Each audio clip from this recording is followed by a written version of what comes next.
Regardez le communiqué pour la France face au refus de l'ambassadeur de France à Niamey de répondre à l'invitation pour un entretien ce vendredi et à cause d'autres agissements du gouvernement français contraires aux intérêts du Niger, les autorités ont décidé de retirer leur agrément à M. Sinoaït et de lui demander de quitter le territoire nigérien sous 48 heures. Sylvie Berman, hommage d'abord à votre confrère. Il faut rappeler les images et les faits, n'est-ce pas? Son ambassade attaquée, le feu à sa porte, la porte qu'on a tenté de briser.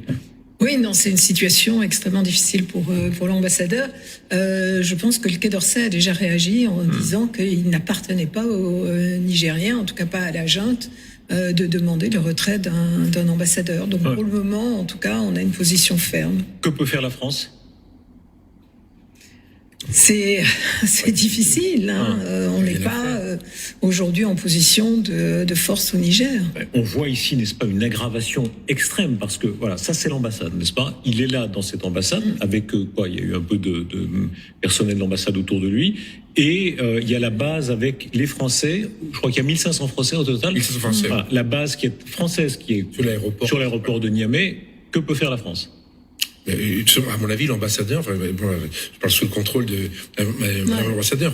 Je pense qu'il va partir parce qu'en fait, il peut pas rester, on peut pas forcer. Vous savez, le problème de l'ambassadeur, Madame le sait bien mieux que moi, c'est qu'il y a des lettres de créance. Donc, l'État français crée une relation avec un État partenaire, le Niger entre autres. La France dit, c'est le président Bazoum qui nous a désignés. Oui. Donc, je parti. Lisons le communiqué, c'est exactement ce que vous dites. Pour l'instant, le bras de fer est complet. C'est aussi, on veut, un dialogue de sourds entre la France et la junte au Niger. La France a pris connaissance de la demande des putschistes. Ils n'ont pas autorité pour faire cette demande. L'agrément de l'ambassadeur émanant des seules autorités légitimes nigériennes élues. Donc, Bazoum reste le seul interlocuteur. Mais Bazoum est séquestré. Il est séquestré et puis ça fait quand même plus d'un mois qu'il a été déposé. Il y a eu un coup d'État. Les putschistes sont bien installés. Rappelez-vous la CEDEAO. J'ai suivi tout l'été les réunions de la CEDEAO, la communauté économique des États de l'Ouest africain. Ils devaient envoyer une force d'intervention. Ils ne l'ont pas fait. Certains disaient on va le faire, mais ni le Burkina Faso ni le Mali ne le veulent en disant ce sera un cas de guerre contre nous. Et même au Nigeria ou d'autres pays qui souhaitaient le faire, l'opposition interne à ces pays est contre. Donc effectivement, on vit dans une sorte de fiction juridique. Bien évidemment que le président Bazoum est légitime. Il est toujours là, mais ça fait un mois qu'il est enfermé, qu'il est prisonnier. Et la difficulté aujourd'hui, c'est de se dire effectivement, est-ce qu'on doit un jour commencer à parler aux putschistes? Il me semble d'ailleurs que les Américains ont commencé à parler à la junte. Non seulement ils ont commencé à parler à la junte, mais ils ont nommé une ambassadrice le lendemain du coup d'État. Voilà. Et qui est arrivé pas très loyal du point de vue, disons, ce qui se dit en coulisses de la part de beaucoup de Français, c'est que les Américains se comportent de façon un peu déloyale. Oui, c'est comme ça que c'est ressenti, parce que il y a une différence entre les deux pays. Et puis encore une fois, ça a été extrêmement rapide de la part des Notre ambassadeur va pas rester crispé dans son ambassade à attendre que ça passe. C'est impossible. Le mec, il faut créer du mouvement. La politique, c'est du mouvement. Le mouvement, il faut faire quelque chose. Je me rappelle très bien le départ de Joël Meyer. Quand Joël Meyer a quitté le Mali en mai ou juin 2021, après le putsch, il est parti en 48 heures. La famille, les enfants, tout le truc. Et très concrètement, justement, comment ça va se passer? Est-ce qu'il va être exfiltré? Concrètement, expliquez-nous comment ça se passe. C'est ça, je prends Joël Meyer, comment c'est passé, on lui a donné 48 heures, ils l'ont même pas laissé prendre la ligne directe entre Bamako et Paris, il est passé par Nouakchott, et moi je le connaissais bien, je l'ai retrouvé à Nouakchott, on a touché le bout de gras, et j'ai dit, il m'a dit, on m'a pas laissé prendre la ligne directe, c'est l'avion du lendemain, on m'a dit prendre l'avion tout de suite, le premier, donc il était avec sa femme, avec 2 valises, et puis il transitait par Nouakchott. Mais là, pardon, la France s'humilierait si elle accepterait ça, quand on a une base avec, je crois qu'ils sont pas 1000 et 1500 au total 1500 soldats français. Ça va être exactement qu'avec Joël Meyer, Barkhane est parti quelques mois après. Donc le processus de départ va s'enclencher automatiquement. Je vois pas comment on va faire pour faire. Avec nous, écoutez, Louis Magloire Kemayou, journaliste, président du Club de l'information africaine. Vous êtes un des meilleurs connaisseurs de l'Afrique, évidemment. Merci beaucoup, Louis Magloire, d'être avec nous. D'abord, le calcul, l'accélération de la junte. Bonsoir.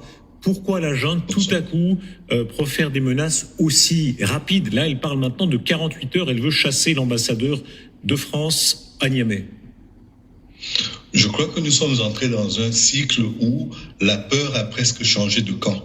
Au début, les militaires qui ont pris le pouvoir marchaient presque sur les orteils. Et aujourd'hui, ils ont l'impression que le coup d'État est consommé et que non seulement ils ont l'opinion nationale en leur faveur, mais que les opinions nationales autour du Niger leur sont également favorables, puisque la plupart des pays africains sont aujourd'hui, même s'ils ne sont pas favorables au coup d'État, sont opposés à une intervention militaire parce qu'ils se disent que ce serait vraiment créer un précédent qu'il n'y a jamais eu dans le fonctionnement de la CEDEAO. Et donc, dans ce Louis siège-là, Magloire, est-ce que ça veut dire, Louis Magloire, que cette espèce de menace de la junte contre la France, elle est populaire chez une partie des Africains de la région ? Je dirais même plus, elle est très populaire, parce que l'une des raisons pour lesquelles le président Bazoum n'a pas une adhésion populaire, pourtant sa politique ne souffre d'aucune critique défavorable, c'est qu'il est étiqueté comme un pro-français, et aujourd'hui être étiqueté pro-français dans le Sahel et dans la plupart des anciennes colonies françaises, c'est être carrément signé du manteau du sceau du déshonneur et de l'impopularité. Restez avec nous, Louis Magloire. Ces images que nous venons de recevoir sur des manifestations qui commenceraient non pas seulement, ça c'était le 30 juillet contre l'ambassade, mais contre la présence, contre la base française. Et on est là, il faut bien situer les choses. Qui est-ce qui est allé à Niamey ici? Vous, évidemment. On est sur cette base française qui est vraiment quasi dans l'aéroport, en réalité. Oui, c'est sur l'aéroport.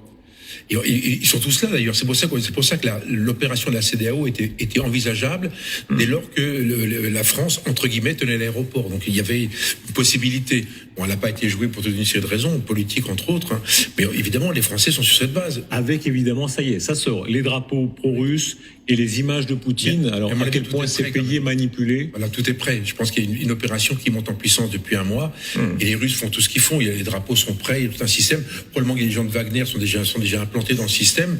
L'objectif étant qu'il faut que les Français partent. Mais en même temps, pratiquement, une force de 1500 hommes ne peut pas partir en 3 jours, en une semaine. Il faut des mois et des mois. C'est extrêmement compliqué. Donc il va falloir négocier ça pour que ça se passe progressivement. Le scénario catastrophe, tous les militaires le disent, c'est le risque de devoir être face à une foule. Parce que être face à des militaires, d'autres militaires, ils en font leur affaire, c'est leur métier. Mais s'ils doivent affronter une foule comme ça, qui est trop agressive, qui veut entrer dans la base, là commencent des très grands problèmes. Ça me fait mal au cœur de regarder tout ça parce que ça me rappelle les images de Donbass en 2014 et malheureusement je dois constater que vous avez perdu cette affaire parce qu'il fallait agir aux premières 48 heures. Nous, on a fait la même erreur. On a eu très peur de confrontation, on a eu très peur d'escalader et en fait, dans les putsch comme ça, c'est les premières 48 heures qui comptent. Si vous agissez pas tout de suite, après c'est trop tard, parce que la foule, tu peux plus après maîtriser ça. Oui, j'ai une question pour Louis Magloire, il est toujours avec nous. Oui. Magloire, parce que on a vu, je regardais dans vos confrères d'Africa News, on nous dit qu'il y a des manifestations de liesse vis-à-vis en faveur des Russes. Est-ce que ce sont des manifestations de soutien vraiment profondes au régime putschiste? Est-ce que c'est tout le pays? Est-ce que c'est uniquement concentré sur Niamey? On voit qu'il y a des drapeaux russes, ils sont extrêmement populaires. Ils disent qu'ils ont besoin de Wagner. Est-ce que c'est un phénomène généralisé au Niger ou au Sahel de façon générale? Donc une situation très très favorable aux Russes. Non, il y a trois niveaux de lecture. Le premier, c'est que les drapeaux russes aujourd'hui sont presque l'épouvantail et c'est l'excès qui permet de justifier ce qui se passe aujourd'hui. Vous avez remarqué tout à l'heure que les Américains sont sur le terrain et qu'ils sont plutôt bien accueillis. Les Turcs également sont très présents et manœuvrent énormément. Il y a d'autres armées qui sont présentes, mais le fait d'avoir le drapeau russe marque l'opposition à la France et marque le fait que aujourd'hui on a trouvé un successeur qui nous permet d'équilibrer le rapport de force avec la France. Je suis pas certain que ce soit ce qui est le plus populaire, mais c'est ce qui est le plus emblématique. C'est ce qui frappe le plus les esprits. Mais je ne pense pas que tout cela va en faveur des putschistes pour 3 raisons principalement. La première, c'est que dans cette foule de manifestants, vous avez plusieurs choses qui s'expriment en même temps. Vous avez le fait que certains sont contre la gabégie, c'est ainsi qu'ils la considèrent, les vols, les détournements de fonds publics qu'il y a eu pendant les 10 voire les 12 dernières années. Vous avez également ceux qui considèrent que la France ne peut plus se comporter au Niger comme elle le faisait pendant les années de colonisation ou de post-colonisation entre 60 et 80. Mais vous pardon, avez Louis également... Manoir, pardon, je me permets de vous interrompre, mais du point de vue des Français, c'est pas ça. Du point de vue des Français, c'est le gouvernement légitime du Niger a demandé à la France d'être présente. Elle a demandé qu'il y ait une aide militaire. Cette version-là, elle n'est pas acceptée par une partie des Nigériens, des gens au Niger. Je pense même que, c'est-à-dire la nuance qu'on n'introduit pas suffisamment dans cette analyse, c'est que la force française est entrée au Niger, non pas par la volonté du président de la République, mais à la suite d'un vote à l'Assemblée nationale. C'est-à-dire qu'il ne s'agit même pas ici du président Bazoum, il s'agit de l'Assemblée nationale du Niger qui a voté l'autorisation pour les forces françaises qui quittaient à la fois le Burkina Faso et le Mali d'entrer au Niger. Donc le président n'a fait que valider une décision des élus du peuple qui s'étaient exprimés sur ce point-là. Gallagher. En fait, moi, quand je regarde ces images, je pense que la France est en train de vivre son moment Kaboul 2022 pour les Américains, ou 2021, pardon. C'est-à-dire que, en fait, ça signe l'échec de la doctrine de contre-insurrection que la France a mise en place dans le Sahel. Parce que c'est pour cela qu'elle est là-bas, la France. C'est pour lutter contre le terrorisme et le djihadisme avec une doctrine qui s'appuyait principalement sur des forces locales et des populations. Avec des sacrifices, rappelons-le toujours. Oui. Plus de 50 soldats français qui sont tombés. Oui. Mais ça a été un succès au début. Mais ça ne marche puis, plus. Ça ne marche plus. Et c'est pour ça qu'on ne peut plus justifier notre voilà. présence par rapport à ces populations qui nous disent mais attendez, je comprends pas. Vous êtes venus et les djihadistes sont encore là. Donc pourquoi vous restez? Qu'est-ce que vous faites? Et quel est le choix alors? C'est reculer? Le choix, on est en train de le vivre. On ne l'a pas parce que ce serait évidemment désastreux de déployer des soldats français autour de l'ambassade en disant on reste. Pourquoi c'est impossible? Parce qu'on est une démocratie. Et puis quoi qu'il en soit, d'abord l'image serait une catastrophe, c'est impensable.